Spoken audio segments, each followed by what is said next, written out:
Hi, welcome to spark kitchen. இன்றைக்கி வீடியோவில் சிறுதானியத்தில் திணை அரிசியை வச்சு வாயில் வச்சதும் கரைஞ்சி போகிற மாதிரி ஒரு பொங்கல் ரெசிபி தான் பார்க்க போகிறோம்.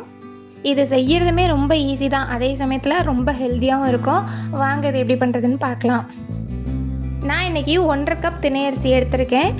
கப்பு நீங்கள் வீட்டில் எப்பவும் பொங்கலுக்கு எதில் அளந்து போடுவீங்களோ அதிலே எடுத்துக்கோங்க. நான் 1.5 கப் திணை அரிசி எடுத்துகிட்டு அதை தண்ணி சேர்த்து இதை 2-3 டைம் நல்லா கழுவிக்கலாம். அதில் தூசிலாம் இருந்துச்சுன்னா அதிலே போயிடும். நல்லா கழுவிட்டு இதில் உள்ள தண்ணியெல்லாம் கம்ப்ளீட்டாக வடிச்சிட்டு எடுத்துக்கலாம். வடிச்சாச்சு, இது இப்போ அப்படியே தனியாக இருக்கட்டும். இப்போ ஸ்டவ் ஆன் பண்ணி ஒரு குக்கர் வச்சுக்கலாம். குக்கரில் 1/2 கப் பாசிப்பருப்பு எடுத்திருக்கேன். எந்த கப்பில் திணை அரிசி எடுத்தோமோ அதே கப்பில் 1/2 கப் பாசிப்பருப்பு. இது கலர் சேஞ்ச் ஆகி கருகிராமல் வாசனை வர்ற அளவுக்கு மட்டும் வறுத்து எடுத்துக்கலாம். அவ்வளோதான். இது கூட நம்ம தண்ணியெலாம் வடித்து வச்சுருக்க திணை அரிசியை சேர்த்துடலாம்.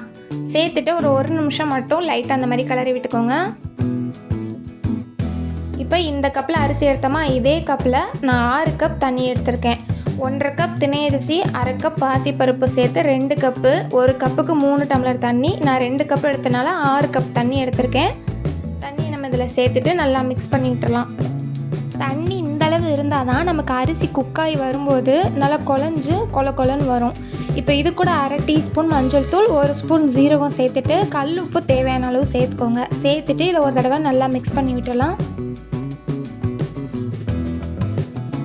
கடைசியாக ஒரு தடவை இதில் உப்பெல்லாம் செக் பண்ணி பார்த்துட்டு இதை மூடி போட்டுடலாம். விசில் போட்டு ஒரு 5 விசில் வச்சுருக்கேன் நான். 5 விசில் வச்சு எடுத்துட்டு இதை அப்படியே தனியாக இறக்கி வச்சிடலாம். இப்போது ஒரு இடிக்கல்லில் 1 ஸ்பூன் ஜீரகம், 1 ஸ்பூன் மிளகு சேர்த்துட்டு ஒன்றும் பாதியுமாக நல்லா தட்டி எடுத்துக்கலாம். மிக்சிலெலாம் அரைச்சி போட்டிங்கன்னா கூட அது ரொம்ப நைஸாகிடும். இந்த மாதிரி உரலில் இடித்து போட்டிங்கன்னா டேஸ்ட் நல்லாயிருக்கும். இப்போ ப்ரெஷர்லாம் தானாக ரிலீஸ் ஆனதுக்கப்புறமா குக்கர் மூடியை ஓப்பன் பண்ணிட்டிங்கன்னா சூப்பராக குக்காகி வந்திருக்கும். இதை ஒரு தடவை கரண்டி வச்சு நல்லா மசிச்சு விட்டுறலாம். பொங்கலில் ரைஸ் உதிரியாக இருக்கக்கூடாது. பாசிப்பருப்பு ரைஸ் எல்லாமே மிக்ஸ் ஆகி நல்லா குழஞ்சிருக்கணும். அந்தளவுக்கு கரண்டியிலே மசிச்சுக்கலாம்.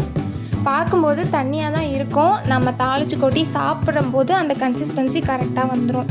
அவ்வளோதான். இப்போ இதை தனியாக வச்சுட்டு ஸ்டவ் ஆன் பண்ணி ஒரு கடாயை வச்சுக்கோங்க. அதில் நான் 1/4 கப் நெய் சேர்த்துருக்கேன்.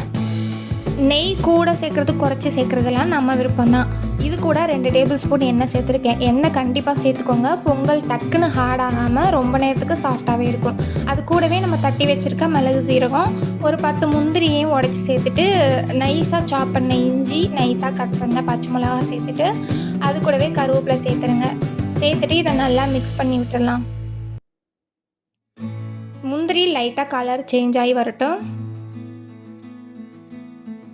அவ்வளோதான், ரெடி ஆகிடுச்சு. இப்போ ஸ்டவ் ஆஃப் பண்ணிவிட்டு அதை தூக்கி அப்படியே நம்ம பொங்கலில் கொட்டிடலாம். கொட்டிட்டு கூடவே நல்லா நிறைய கொத்தமல்லியை நல்லா நைஸாக கட் பண்ணி அதையும் சேர்த்துக்கலாம். சேர்த்துட்டு நல்லா மிக்ஸ் பண்ணி விட்டுடலாம். இது ஸ்டவ்வில் வைக்கிறதுக்கு முன்னாடி லைட்டாக ஒரு தடவை மிக்ஸ் பண்ணிடுங்க. மிக்ஸ் பண்ணிவிட்டு இதை ஒரு நிமிஷம் மட்டும் நம்ம ஸ்டவ்வில் சிம்மில் வச்சு கொஞ்சம் நேரம் வச்சு இறக்க போகிறோம். அவ்வளோதான், பொங்கல் சூப்பராக ரெடி ஆயிடுச்சு. நீங்கள் இந்த திணை அரிசியில் பொங்கல் செஞ்சு சாப்பிட்டுட்டிங்கன்னா நார்மல் ரைஸில் செய்கிற பொங்கலெல்லாம் கண்டிப்பாக நீங்கள் எதிர்பார்க்கவே மாட்டீங்க. உங்களுக்கு நினைப்பே வராது, அந்தளவுக்கு டேஸ்ட்டாக இருக்கும் திணை அரிசியில். இதுக்கு சைடாக நம்ம தேங்காய் சட்னி, சாம்பார் எல்லாமே சூட் ஆகும். டேஸ்ட்டு சூப்பராக இருந்துச்சு. வாயில் வச்சோன்னே கரைஞ்சி போகிற மாதிரி இருந்துச்சு. கண்டிப்பாக இந்த ரெசிபி உங்களுக்கு பிடிச்சிருந்தா வீடியோவை லைக் பண்ணிடுங்க. அப்படியே நம்ம சேனலையும் சப்ஸ்கிரைப் பண்ணிடுங்க.